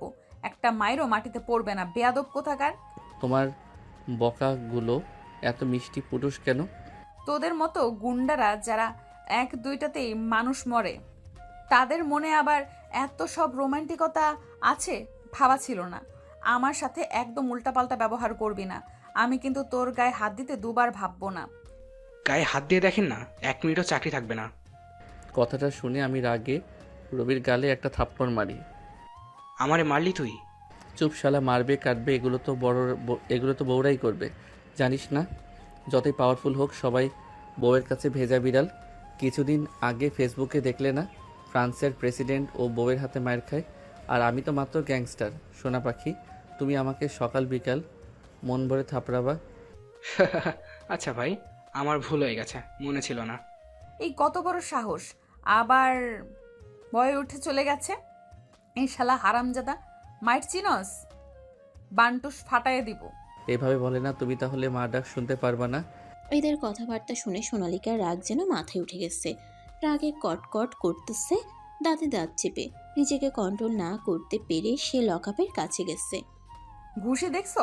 এক ঘুষিতে নাক ফাটায় দিব। এই সবাই চোখ বন্ধ করো তো। এই নাও, আমি মুখ আগেই দিছি, তুমি কারোর কথাই কান দিও না। মনের মতো থাপ দাও তো, ঘুষি মারো, যাতে তোমার চিহ্নের দাগ নাকে লেগে থাকে। তুই শালা সাইকো নাকি? দাঁড়া, তোর একদিন কি আমার একদিন। কথাটা বলেই আমি লকআপের ভেতরে হাত দিয়ে যেই না বক্সিং দিতে গেছি, পোলাটা আমার হাতটা চেপে ধরছে। সোনালিকার হাত চেপে ধরে গুনে গুনে 5টা চুমু দেয় আকাশ। তারপর মা, এত নরম গোলুমলু হাত মারার জন্য, মাথায় হাত বুলিয়ে দেওয়ার জন্য ব্যবহার হয় পাগলি। তবে মাঝে মাঝে তুমি চাইলে আমারে কেলাইতে পারো, তবে একটুখানি। তবে কাউকে বলা যাবে না, না হলে সবাই বলবে দেশের সর্বোচ্চ গ্যাংস্টার আকাশ চৌধুরী ফ্রান্সের প্রেসিডেন্টের মতো বউয়ের হাতে মাইর খায়। এই পোলা, তুই কি ভালো হইতি না? তোমাকে দেখার পরেই তো খারাপ হয়েছি। আমি কি করব? এইসব ঢঙের কথা বাদ দে, আমি কিন্তু পুলিশ ডাকবো। ডাকো পুলিশ, দেখি পুলিশ আমার কি করতে পারে। পুলিশ বাঁচাও, বাঁচাও আমাকে। আরে ধুর, আমি নিজেই তো পুলিশ। কথাটা শুনে সবাই হু হু করে হেসে দেয়। এই একটুও হাসবি না, দাঁত ভেঙে দিব। জীবনে অনেক তেরাকে আমি সোজা করেছি, কিন্তু তোমার মতো বেয়াদব একটাও দেখিনি। দেখুন তো কি হয়েছে জানেমান, এখন থেকে রেগুলার আমার এই মুখটা দেখবা। তোর মুখে ইঁদুর ছেড়ে দিব না, ধরো দেলা পোকা। তোমার যা ইচ্ছা করিও, সবার জন্য গ্যাংস্টার হলেও আমি তোমার জন্য ভিজা বিড়াল। আমার কিন্তু ধৈর্যের বাঁধ ভেঙে যাচ্ছে। আমার কিন্তু ধৈর্যের বাঁধ শক্ত হচ্ছে। লিমিট ক্রস করলে কিন্তু ভালো হবে না। লিমিট ক্রস করলে কিন্তু আরও অনেক ভালো হবে। ভালোবাসা বাড়বে, মোহাম্মত বাড়বে, বুকের মধ্যে পাকুম পাকুম বাড়বে। এত কথা কই থেকে শিখছিস তুই? এত কথা ভালোবাসা থেকে শিখছি। তোর ভালোবাসার খেতায় আগুন। আমার জামাই আছে, আমি বিবাহিত। কথাটা শুনে আশেপাশের সবাই যেন কিছু সময়ের জন্য থমকে যায়, একে অপরের দিকে তাকাতাকি করতে থাকে। এর মাঝেই হুট করে যাকে ভালোবাসি তার ব্যাপারে খোঁজ নেব না, তা এ কি হয়? তোমার 10টা জামাই থাকলেও তুমি আমার সোনা পাখি। সত্যি আমি বিবাহিত। আরও 2টা করো না, তাতে আমার কি সমস্যা? আমার সমস্যা হচ্ছে তোমাকে ভালোবাসি, এখানে তো বিবাহ সম্পর্ক নেই। বুঝলাম না তো ব্যাপারটা। বুঝলাম তো আমি ব্যাপারটা, বলতেছি যে ম্যাডাম, এত সুন্দর করে মিথ্যা বললে সবাই বুঝে ফেলবে। একটু শক্ত করে বলো যাতে সবাই বিশ্বাস করে। যাকে ভালোবাসবো সে বিবাহিত কিনা এইটুকু অন্তত খবর কি আমি নিব না? তুই আমার ব্যাপারে খোঁজ খবরও নিয়ে নিয়েছিস? যথা আজ্ঞা মেরে পেয়ারকা বাচ্চার মা। তোর মুখে ঝামা ঘষে দেব শালা হারামখোর। কিছু আটকা না তোর মুখ দিয়ে, যা আসে তাই বলিস। কি মধুর বকা দিলে গো, আমার বুকের মধ্যে লাড্ডু ফোটে। ওরে আমি পাগল হয়ে যাব, কেউ আমাকে ধরো। ম্যাডাম কোনো সমস্যা হয়েছে কি? এদের লকাবে ঢুকে এমন মাইর দিব যেন আজীবন মনে থাকে। This is my order. Madam আমি পারবো না, আপনি নিজে মারেন। আমি তোমাকে অর্ডার করছি না। এনাদের বাদে অন্য কাউকে বলেন মারতেছি। এনাদের মারলে বাইরে বেরোলে আমার টুনটুনি কেটে দিবে। আর না মারলে আমি তোমার চাকরি খেয়ে দিব। একটা চাকরি গেলে কষ্ট করলে আরও পাবো, কিন্তু টুনটুনি হারালে কোনোদিন আর পাবো না। ভবিষ্যতে আমার বউ আমাকে না পেয়ে পরকীয়া করবে। না ম্যাডাম, আপনার যা ইচ্ছা করেন, আমি আপনার এই অর্ডার মানতে পারবো না। হাবিলদারের বাচ্চা হাবিলদার। ও না, ফুল সোনা পাখি, তোমার সাদা পরীর মতো মুখে রাগলে রক্ত জমে গেলে তো খারাপ দেখা যায়। তুই তোর কথা কিন্তু লিমিটের মধ্যে বলবি। কথাটা বলে রাগে গজগজ করতে করতে নিজের ডেস্কে ফিরে যায় সোনালিকা। তারপরে ওখানে 30 সেকেন্ড মতো ওয়েট করে সাইড রুমে চলে যায় রেস্ট করার জন্য। রুমে গিয়ে দরজা লক করে দেয়। আসলে সাইড রুম হচ্ছে প্রত্যেকটা থানায় আলাদাভাবে কিছু রুম করা থাকে পুলিশ অফিসারদের রেস্ট করার জন্য বা ঘুমানোর জন্য। সোনালিকা এদিকে কিছু করতে না পেরে রাগে আগুনের মতো ফুলতে থাকে। সে আর দেরি না করে সরাসরি পুলিশ কমিশনারকে কল দেয়। হ্যাঁ সোনালিকা বলো। চাচ্চু, ওই যে আমাদের এই এরিয়ায় আকাশ নামে একটা ছেলে আছে না, গুন্ডা টাইপের, ওরে কালকে ধরে আনছি। চোখের সামনে অনেকগুলো হত্যা করেছে। আমার সাথে এখন প্রচুর পরিমাণে বেয়াদবি করতেছে। ওর বিরুদ্ধে কি কোনো ব্যবস্থা নেওয়া যায় না? আমার ধৈর্যের বাঁধ ভেঙে গেলে এমন মারবো, পা ভেঙে ফেলবো কিন্তু। দেখো তোমার ব্যাপারটা বুঝতে পারছি, তবে সব জায়গায় আমরা সব কিছু করতে পারি না। কিছু কিছু জায়গায় আমাদের নিয়ম রেস্ট্রিকশন থাকে, আইনের বাইরে আমাদের কিছু করার থাকে না। ওই জায়গায় ওর হাত উপর মহল থেকে মন্ত্রী মিনিস্টার থেকে বড় বড় পর্যায়ে এসপি স্যার পর্যন্ত ওকে ভয় পায়। ওর এত পাওয়ার, সে জায়গায় আমরা ওর কিছুই করতে পারবো না। আমার কাছে যতটুকু খবর আছে আজকের মধ্যে ওদের জামিনের পেপার নিয়ে যাবে থানায়, ওটা অ্যাপ্রুভ করে বের করে দিও। আর এসব ঝামেলায় আশেপাশে না থাকাই ভালো, ওইসব মানুষ ভালো হয় না, সাবধান। আচ্ছা ঠিক আছে বলে আমি ফোন রেখে দিলাম। কিন্তু আমার সারাটা শরীর দাও দাও করে জ্বলতেছে রাগে। আমার চাকরির জীবনে কখনো এমন পরিস্থিতিতে আর পড়তে হয়নি, কিন্তু আজকে আমাকে যে পরিস্থিতিতে নামতে হয়েছে, ন্যূনতম সম্মানটুকু আমার নেই এখানে। একটা রাস্তার গুন্ডার কথায় সকলে ওঠা বসা করতেছে, যে কিনা চোখের সামনে দিয়ে দুপুরে মানুষ মারে, আবার প্রশাসন সেটা প্রশ্রয় দিয়ে লুকিয়ে যায়। এদের মতো গ্যাংস্টারদের না থামানো গেলে আমাদের দেশটা কিভাবে চাঁদাবাজি মুক্ত হবে, কিভাবে দেশে আইন প্রতিষ্ঠা হবে, কিভাবে ন্যায্য বিচার হবে? এরা থাকলে তো কখনো ন্যায় বিচার সম্ভব না। কি যে একটা অবস্থা। এভাবে দেখতে দেখতে 5টা ঘন্টা চলে যায়। 5 ঘন্টা পর থানায় যৌথ নিয়মে কিছু লোক নিয়ে তাদের মধ্যে প্রবেশ করে, আর থানার বাইরে শত শত লোক মিছিলে আকাশের নামে স্লোগান দিতে থাকে। এরই মাঝে একজন উকিল কিছু পেপার বের করে। ম্যাডাম, এই যে ওনাদের জামিনের একেবারে উপরের কোর্ট থেকে অ্যাপ্রুভ করে দিয়েছে, খুব দ্রুত ওদের ছেড়ে দিন। আপনাদের মতো কিছু টাকাওয়ালা উকিল, টাকালোভী উকিল এবং টাকালোভী কিছু উপর পর্যায়ের লোক আছে, যার ফলে হাজার হাজার অন্যায় অপরাধ, খুন, গুম করেও এইভাবে অপরাধীগুলো ছাড়া পেয়ে যায়। দেখেন, আপনি কিন্তু আমার শ্বশুরের সুন্দর, ন্যায়পরায়ণ, সুযোগ্য ব্যক্তিকে আঘাত করতেছেন। আমি কিন্তু আপনার নামে মানহানির মামলা করব। এই উকিল গলার নিচে করে কথা বল, এর ওনার কাছে মাপচা ব্যবহারের জন্য। আচ্ছা ভাই, আপনার এক কথাতে আমি সব বলতে পারি। ম্যাডাম আমাকে ক্ষমা করবেন, আপনি আমাকে ক্ষমা না করলে ভাই আমাকে ক্ষমা করবে না। আপনার পা ধরলেও ধরতে রাজি আছি, আপনি আমাকে মাফ করবেন। আমি আপনার মতো আর ভাই আর স্নেহ পাবো না, প্লিজ মাফ করে দিন আমার ব্যবহারের জন্য। হয়েছে হয়েছে, মাফ করে দিয়েছি। হাবিলদার, লিস্ট ধরে সবাইকে ছেড়ে দাও। একে একে লিস্ট করে সবাইকে ছেড়ে দেয়। বাকি থেকে যায় আকাশ। আপনি বের হন না কেন? আমার জামিন হয় নাই, তাই বের হইনি। আপনার মতলব কি বলেন তো? সবাইকে বের করলেন আর আপনি নিচে থেকে যাচ্ছেন। ম্যাডাম, ওনার ব্যাপারে কোর্ট থেকে রেস্ট্রিকশন আনছি, ওনাকে এখান থেকে কোথাও ট্রান্সফার করা যাবে না। ওনার জামিন আপাতত 2 মাস পরে মঞ্জুর করা হয়েছে। What the fuchka? টক দিয়ে ফুচকা কিন্তু অনেক মজা। প্রতি উত্তরে সোনালিকা আকাশের দিকে ভ্রুকুচকে তাকায়। এরপরে আকাশ রবির কানে কানে বাইরে সবাইকে কন্ট্রোলে রাখার সকল কিছু বলে দেয়, যেভাবে তার এখানে থাকা অবস্থায় বাইরে সবাইকে বুঝিয়ে বলতে হবে, যাতে বিশৃঙ্খলা সৃষ্টি না হয়। সব কিছু বুঝিয়ে দেওয়ার পর একে একে সবাই থানা থেকে বিদায় নেয়। আকাশের নামে স্লোগান দিতে দিতে সবাই আকাশের অফিসের দিকে যেতে থাকে। এইভাবে চলে যায় ঘন্টা দুয়েক। চুপচাপ সোনালিকা তার ডেস্কে বসে ভাবতে থাকে। কিছু সময় পর সোনালিকা উঠে লোকালের মধ্যে যায়। এত সময় আকাশ দেওয়ালের সাথে হেলান দিয়ে বসেছিল। সোনালিকার আশা দেখে সে উঠে দাঁড়ায়। সোনালিকা আকাশের কলার চেপে ধরে দেওয়ালের সাথে চেপে ধরে বলতে থাকে, এই তুই চাইলে চলে যেতে পারতি। আর কেউ বুঝুক বা না বুঝুক, আমি এতটুকু বুঝছি তুই এখানে কেন থাকলি, তোর মতলবটা কি? সত্যি সত্যি উত্তর দিবি কিন্তু। মজা বলবো? হুম। এখানে থাকলে 12 ঘন্টা অন্তত মন ভরে তোমাকে দেখতে পারবো। আর বাইরে বেরোলে তোমাকে দেখার জন্য একবার এখানে একবার ওখানে ছুটে বেড়ানো লাগবে। মন ভরে দেখতে পারবো না তাই। তুই যা করছিস এই সকল আবেগ, ভালোবাসা না, বুঝছিস? আবেগ কেটে গেলে তোর সব ভুল ঠিক হয়ে যাবে। এসব বাদ দিয়ে ভালো পথে ফিরে। আজ পর্যন্ত এই আবেগটা কোনো মেয়ের প্রতি জাগেনি, তোমার প্রতি জাগিয়ে রাখি।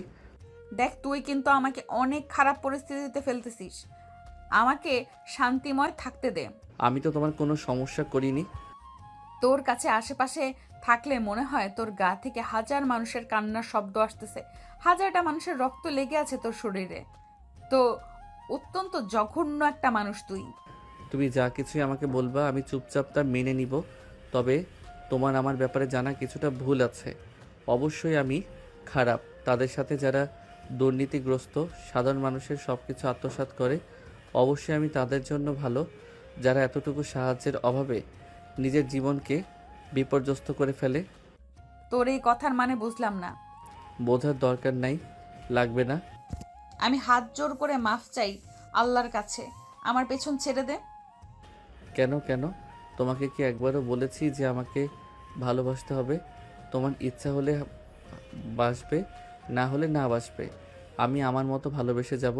মনে রাখিও, ভালোবাসি বলে এত সব প্রশ্রয় করি। একটা মেয়েকে তোমার এই পর্যায় থেকে উঠিয়ে নিয়ে যাইতে আমার 1 মিনিটও সময় লাগবে না। এই জন্যই তোদের মতো মানুষরা ভালোবাসার যোগ্য না, অত্যন্ত জঘন্য, দুর্গন্ধযোগ্য ডাস্টবিন তোরা। তোদের ঘৃণা করা যায় কিন্তু কখনো মাফ করা যায় না। তুমি যেমনটা মনে করো। এভাবে দেখতে দেখতে দিনের পর দিন চলতে থাকে। প্রতিদিন সোনালিকা থানায় আসে এবং তার ডেস্কে কাজ করতে বসে। আকাশ অপলক দৃষ্টিতে সোনালিকার দিকে তাকিয়ে থাকে। তার চোখের পলক যেন কিছুতেই পড়ে না। মাঝে মাঝে সোনালিকা এগুলো দেখে অস্বস্তি ফিল করলেও দেখেও না দেখার ভান করত, যেন সে কিছু দেখছে না। কিন্তু লুকিয়ে লুকিয়ে সব কিছুই ফলো করত সে। আর অন্যদিকে আকাশ আপন মনে শুধু ওকে দেখেই যেত। এটাই হয়তো ভালোবাসা। হুট করে কারো মায়া আবদ্ধ হলে তাকে না পেলেও কাছ থেকে দেখে যাওয়ার যে শান্তি, সেটা পৃথিবীর আর কোনো ভালোবাসাই নেই। আসলে ভালোবাসা অনেক সুন্দর, কাছ থেকে হোক কিংবা দূর থেকে। এভাবে দেখতে দেখতে একটা মাস 13টা দিন চলে যায়। এতগুলো দিনে প্রতিদিনের রুটিন নেই একই রকম। তবে আকাশের এখানে থাকতে কোনো অসুবিধা হয়নি। সে এখানে সবসময় ভিআইপি সুবিধা পেত। তার যখন যা লাগতো সবই দেওয়া হতো। এভাবেই চলতে থাকে। আরও 3টা দিন চলে যায়। একদিন রাত্রে আকাশ সোনালিকার কথা ভাবতে ভাবতে ঘুমিয়ে যায়। রাত বাজে 3:12, ছুঁই ছুঁই কিংবা এর আশেপাশে। এডিটর এখান থেকে কোনো মিউজিক ব্যবহার করবা না, এটা ইসলামিক দৃশ্য দেখানো হবে। আকাশ হুট করে দেখতে পায় ডান দিকে মাটি, বাম দিকে মাটির নিচে মাটি, উপরেও মাটি দিয়ে চাপা দেওয়া ছোট্ট একটা ঘর এসে আবদ্ধ। অন্ধকার, কিচ্ছু দেখা যায় না। সে যে চিৎকার দিবে তার গলা দিয়ে আওয়াজ বের হচ্ছে না। এরই মাঝে একটা খুব দীর্ঘ আলোর ঝলকানি দিয়ে তার চোখের দৃষ্টিতে। তখনই, তোমার রব কে? তোমার দিন কি? তোমার নবী কে? এগুলো কি? কেন আমি উত্তর দিব? দ্রুত উত্তর করো। কেউ একজন ছিল, আমি তার নাম শুনেছি, মনে করতে পারছি না। আমার দিন কি যেন? আমার কিছু মনে আসতেছে না। কথাটা বলার সাথে সাথে আকাশ বিকট একটা শব্দ শুনতে পায়। আর সেই আগ্নেয়গিরি লাভার থেকেও ভয়ানক আপনার মধ্যে ডুবে যেতে থাকে। তার যেন সারা শরীরের মাংস হাড্ডি সব গলে গলে পড়তে থাকে। বারবার চিৎকার করতে থাকে যাতে সে মারা যায়, কিন্তু শুধু কষ্টই পেতে থাকে। প্রতিবার একটু থেকে একটু বেশি, কিন্তু কম না। আজকে চিৎকার করে তোমার আর উপকার হবে না। প্রতি মসজিদে আজানে তোমাকে ডাকা হতো, তুমি কি শোনোনি? অন্যের প্রতি জুলুম করতে তোমার হাত পা কাঁপেনি? প্রতিনিয়ত অন্যায় করে গেছো, অন্যের হক মারতে বেহায়াপনা, যত ধরনের পাপ আছে তুমি করতে। তোমার কি স্মরণে আসেনি আল্লাহ ক্ষমতাশীল? যত অন্যায় করো না কেন তার কাছে মাপ চাও, সে মাফ করবে। মাফ করার জন্যই বসে আছেন তিনি। তিনি অত্যন্ত দয়াশীল। আজ যখন সময় শেষ, তোমার এই চিৎকার কোনো কাজে আসবে না। পৃথিবীর জীবনটা একটা সময় শেষ, কিন্তু এটা তো অনন্তকাল, যার কোনো শেষ নেই। অনন্তকাল কষ্টের থেকেও তীব্রতর কষ্ট ভোগ করার জন্য তুমি প্রস্তুতি নাও। আস্তে আস্তে সাউন্ডটা বিলীন হয়ে যায়। অন্যদিকে জোরে জোরে চিৎকার করে আল্লাহর কাছে সাহায্য চাইতে থাকে, কিন্তু ততদিনে আরও সে রাজি মুখ ফিরিয়ে নিয়েছে। নাউজুবিল্লাহ। এই জন্যই আল্লাহ বলে, আজ তোমরা আমার কথা শুনতেছ না, কালকে ওই বিচারের দিনে আমি তোমাদের ভুলে যাব। তুমি দিনে দুপুরে অন্যায় করবে, অন্যের সাথে জুলুম করবে, অন্যের হক মারবে, চাঁদাবাজি করবে, সুদ খাবে, দিনে দুপুরে নিজের শক্তির জাহির খাটিয়ে অন্যকে পৃথিবী থেকে বিদায় করবে। এই বিদায়টাই কি শেষ বিদায়? এরপর আর শুরু নেই? যে শুরুটা হবে ওই শুরুটা কিভাবে করবে? অবশ্যই আল্লাহ মাফ করেন, তিনি খুবই দয়াশীল। সময় ফুরানোর আগে আমাদের সবাইকে ফিরে আসতে হবে, না হয় বাস্তবতা তো দেখছেন। তখনই আল্লাহ গো! আকাশের ঘুম ভেঙে যায়। এমন জোরে চিৎকার করে পুরো থানা কেঁপে ওঠে। এত সময়ে ভোরের আজানও দিয়ে দিচ্ছে। তার চিৎকার শুনে সবাই দৌড়াদৌড়ি করে এখানে আসে। আর হাউমাউ করে কাঁদতেছে আকাশ। তার শরীর কাঁপা যেন কোনোটাই কমতেছে না। এডিটর, এবার মিউজিক দিতে পারো, এখন থেকে স্যাড মিউজিক দিলেই ভালো হবে। এভাবে দেখতে দেখতে সকালটা চলে যায়। এত সময় রবির কাছে খবরটা চলে গেছে। 10টা বাজতে বাজতে রবি তাদের উপর পর্যায়ে যারা আছে তাদের ধরে আকাশকে বের করে আনে। আকাশ চুপচাপ চলে আসে। আকাশ তার অফিসে এসে নিজের নিজস্ব ডেস্কে বসে থরথর করে কাঁপতে থাকে। ভাই, আপনি এভাবে কাঁপছেন কেন আর ঘামছেন কেন? এখানে বড় কোনো আলেম আছে? আমাদের বড় মসজিদেই তো আছে। আমাকে এখনই তার কাছে নিয়ে যাও। আচ্ছা। রবি আকাশের অবস্থা দেখে আর কোনো কথা বাড়ায় না, চুপচাপ হুজুরের কাছে নিয়ে যায়। হুজুর আকাশের কাছ থেকে সমস্ত ঘটনাই শুনে বলতে থাকে, তোমার ধারণার বাইরে আল্লাহ কতটা ক্ষমাশীল। তিনি তোমাকে অনেক ভালোবাসে, হয়তো তার পথে তোমাকে ফিরিয়ে আনতে চাই। তাই তুমি স্বপ্নে দেখেছো, যা করছো তওবা করে তার পথে ফিরে এসো। আল্লাহর দরজা সবসময় খোলা সবার জন্য। আল্লাহ কখন কাউকে হেদায়েত দিয়ে দেয় তার কাছে আনতে তিনি ভালো জানেন। কথাগুলো শুনে আকাশ হুজুরের কাছ থেকে চলে আসে বাড়িতে। সে আল্লাহর কাছে কান্নাকাটি করে মাফ চাইতে থাকে। আর এখন তার এক ওয়াক্ত খাইতে ভুলে যাচ্ছে, কিন্তু নামাজ পড়তে ভুলে যাচ্ছে না। এভাবে চলতে থাকে দিন। অন্যদিকে, কী ব্যাপার ম্যাম, আপনি 2 দিন অ্যাবসেন্ট, মাঝে মাঝে তো অনেক কিছু হয়ে গেছে। এসপি স্যার এসে তো ওই আকাশ নামক ছেলেটাকে ছেড়ে দিছে। যাক বাবা, আপদ বিদায় হয়েছে, শান্তিতে বাঁচা গেল। এভাবে দেখতে দেখতে 3টা মাস চলে যায়। এই 3 মাসে সোনালিকা আকাশকে খুব করে মিস করতে থাকে। প্রতিনিয়ত আকাশের দুষ্টুমিগুলো তার মনে পড়তে থাকে। এর আগে কেউ কখনো তার সাথে এমন দুষ্টুমি করেনি। এবার নিজ থেকেই সোনালিকা আকাশকে খুঁজতে থাকে, কিন্তু আকাশের আগের অফিস বন্ধ করে দেওয়া। কোথাও যেন শহরে তার কোনো অস্তিত্ব নেই। একদিন হুট করে টিভিতে বড় করে প্রেস মিটিং হয়। ব্রেকিং নিউজ, আন্তর্জাতিক বিখ্যাত গ্যাংস্টার আকাশ চৌধুরী, আজ থেকে তিনি নাকি সকল গ্যাংস্টার জগৎ থেকে সরে যাচ্ছে। তার সাথে আমরা সরাসরি লাইভে চলে যাচ্ছি, তিনি লাইভ করছে। আসসালামু আলাইকুম, আশা করি সবাই ভালো আছেন। অনেকে আমার উপর আক্ষেপ খুব নিয়ে আছেন, আবার অনেকেই আমাকে খুব ভালোবাসেন। আমি কখনো বলবো না আমি ভালো। আমি খুব করে খারাপ এবং জঘন্য একজন মানুষ। আমার জন্য দোয়া করবেন, আমি যেন ভালো হতে পারি। আমি আমার জীবনে আপনাদের সাথে নিজের ইচ্ছায় অনিচ্ছাকৃতভাবে যদি কোনো অন্যায় করি, পাপ করি, তার জন্য আমি ক্ষমা প্রার্থী। আমি হাত জোর করে আপনাদের কাছে মাফ চাচ্ছি। আমাকে আপনারা মাফ করে দিবেন। যদি আমি অসহায় মানুষের জন্য লড়ে যেতাম, একজনের উপকার করতে গিয়ে অন্যজনের ইচ্ছাকৃত বা অনিচ্ছাকৃত ক্ষতি হতো। আবার নিজের জন্য অনেক ক্ষতি হয়েছে মানুষের, যা আমি উপলব্ধি করতে পেরেছি। আজ থেকে আমি সকল গ্যাংস্টার জগৎ থেকে সরে যাচ্ছি এবং গেলাম। এটাই আমার শেষ বিদায়। এবং আমার গ্যাংস্টার জগতে যারা শত্রু আছে আমি সবাইকে মাফ করে দিচ্ছি। আমাকেও আপনারা যদি কোনো অন্যায় করে মাফ করে দিবেন। আমি জীবনটা আমি সাধারণভাবে চলতে চাই। আশা করি আপনারা কোনো সমস্যা করবেন না। এবং আমার আন্ডারে যারা ছিল সবাইকে আমি যার যার মতো বাকি জীবনের ব্যবস্থা করে দিছি। একটা কাজের ব্যবস্থা যার মাধ্যমে সুন্দরভাবে কাজ করে উপার্জন করে হালাল তাদের জীবন চালাতে পারে। আপনারা জানেন বা জানেন না, ঢাকায় এসএফ নামে যে শাখাগুলো এতিমখানা চলতো 15টা, ওইগুলো আমি নিজে চালাতাম।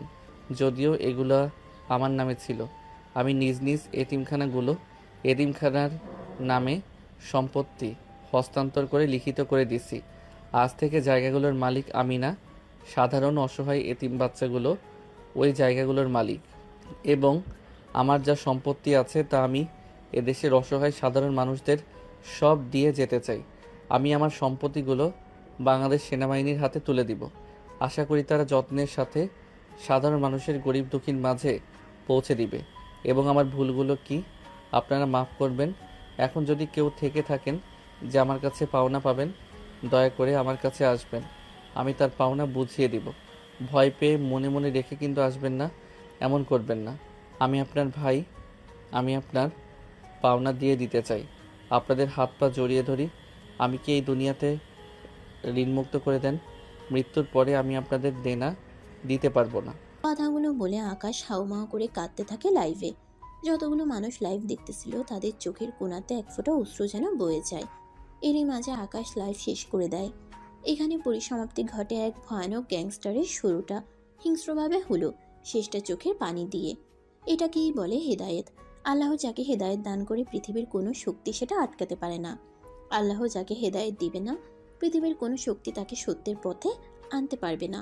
তার কাছে কথাগুলো বিরক্তিকর মনে হবে, অথচ দিন শেষে তার মনে সকল ভিত্তিগুলো যদি খুলে যায়, সেই ভুলের জন্য অজরে কাঁদতে থাকবে। আল্লাহ আমাদের সবাইকে সত্যটা বোঝার তৌফিক দান করুক। অন্যদিকে লাইভ সোনালিকাও দেখতেছিল, তারও ভুল ধারণা আকাশের প্রতি কেটে যায়। এভাবে দেখতে দেখতে 2টা বছর চলে যায়। 2 বছর পর, কিরে মা, আমাদের কই নিয়ে যাচ্ছিস? কোথাও না তো, আমরা তো ঘুরতে যাচ্ছি সাজেক। হুট করে সাজেক কেন? আমাদের তো বলবি, একটা গোছানোর ব্যাপার আছে। আরে গোছানো বাদ দাও তো, চলো না। কতগুলো বছর চলে গেল, কোথাও যাওয়া হয় না। তোর বাবা তো অফিস ছিল, তাকে আবার জোর করে আনার কি ছিল? আরে সারা জীবন টাকা টাকা করলেই হলো? জীবনে সুখ শান্তি ঘোরার একটা ব্যাপার আছে না? সামনে গাড়ি থামাও, ওই একটা খাবারের হোটেল মনে হচ্ছে, ওখানে কিছু খেয়ে নেই। তারপরে তারা সামনে গাড়িটা পার্কিং করে নেমে সবাই হোটেলের মধ্যে চলে যায়। তারপরে হাত ধুয়ে কালা ভুনা আর সাদা ভাত অর্ডার করে। কিছুক্ষণের মধ্যে অর্ডার চলে আসে। একজন এসে খাবার দিয়ে যায়। খাবার খেয়ে বিল দিতে গিয়ে সোনালিকার যেন চক্ষু চড়ক গাছ। আকাশ, তুমি এখানে? জানো তোমাকে আমি কত খুঁজেছি। এ কি অবস্থা, তোমার চুল বড়, দাড়ি রেখেছো? চুল বড় রাখার জন্য যা বাবরি চুল, আর দাড়ি তো একটা পুরুষের সৌন্দর্য। আর আপনি আমাকে কি জন্য খুঁজছেন? তোমাকে কি জন্য খুঁজছি বুঝছো না তুমি? আস্তাগফিরুল্লাহ, দয়া করে আমার সামনে থেকে সরে যান। আমি পরপুরুষ মেয়ের দিকে তাকাতে পারবো না। যে ছেলে আমাকে দেখার জন্য মাসের পর মাস জেলে পড়েছিল, আজকে সেই ছেলের বিরহে আমি পাগল। আর ওই ছেলে আমাকে সামনে দেখেও দেখতেছে না। দেখেন, আপনি যে ছেলেকে চিনতেন ওইটা আর বর্তমানে এটা সম্পূর্ণ ভিন্ন। যাই হোক, এখানে কি করো তুমি? সব কিছু ছেড়ে বাবা মাকে নিয়ে নিরিবিলি একটা জায়গায় চলে এসেছি, যেখানে আমাকে কেউ চেনে না। এই ছোট্ট হোটেলটা দিছি, সবাই এদিক দিয়ে যায়, মাঝে সাঝে খাই এখানে। আল্লাহর রহমতে ভালোই বেচাকেনা হয়। আমাদের রিজিকের ব্যবস্থা খুব ভালোই হয়। মা ঘরোয়াভাবে রান্না করে, আমি আর বাবার সাহায্য করি। আর একটা ছেলেকে রেখেছি, ও টুকিটাকি কাজ করে। ওর পরিবারও আমার মাধ্যমে আল্লাহ ডাল ভাতের রিজিকের ব্যবস্থা করে দিয়েছে। তা এখানে রেস্টুরেন্ট না দিয়ে ভালো জায়গায় দিতে পারতে। দেখেন, এটা রেস্টুরেন্ট না, এটা হোটেল। বড়লোকদের খাবার যেখানে বিক্রি হয় সেটা রেস্টুরেন্ট বলে, আর গরিবদের খাবার যেখানে বিক্রি হয় হোটেল। আমার হোটেলটা সাধারণ অসহায় মানুষের জন্য। তোমার এই পরিবর্তন আমার অনেক ভালো লাগে। আচ্ছা, আঙ্কেল আন্টি কোথায়? আম্মু আব্বু বাইরের দিকে। আব্বু আম্মু আসো, আমি যে আকাশের কথা বলতাম না, এটাই সেই। দেখো তো, বোঝার উপায় নেই। যে ছেলেটা এত সময় হাজার হাজার কোটি টাকার মালিক ছিল, আজকে তার এই সাধারণ জীবনযাপন সত্যি ভাববার বিষয়। আর সবার দ্বারা এসব হয় না। আম্মা আম্মা আমার। দেখো বাবা, কি মনে করবে জানি না, আমি আর দেরি করতে পারবো না। এই 2টা বছর আমার মেয়ের আমি আর্তনাদ দেখছি। কোনো ছেলের জন্য, আমার মেয়ের বিয়ের জন্য আমি তোমার কাছে প্রস্তাব রাখছি। তুমি কি আমার মেয়েকে বিয়ে করবে? দেখেন, এসব ব্যাপারে আমি কিছু জানি না, আমার বাবা মা জানে। তারা হ্যাঁ বললে হ্যাঁ, না বললে না, এর বাইরে কিছুই না। আর তাছাড়া আমি কোনো পুলিশ মেয়েকে বিয়ে করতে পারবো না। বর্তমান পুলিশের হাত ধরে সব থেকে বেশি অন্যায়।